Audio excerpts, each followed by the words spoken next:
Here's a quick video on how to change the battery on your car remote for a specifically F10 BMW, which is a 2013 535. This will be applicable to most remote controls made for this brand, but the battery itself may be different between models. You are going to need a knife and a new battery. Of course, in this case it's a 2450. I went with a Duracell.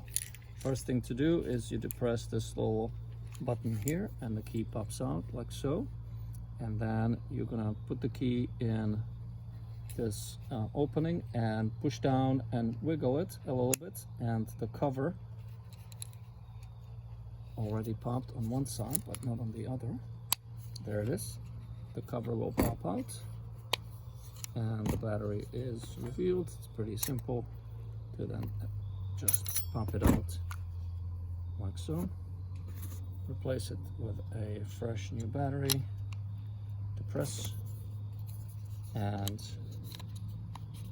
put the cover back on. Start on the bottom and then just work your way to the top. Snap it and the key back in. That's it.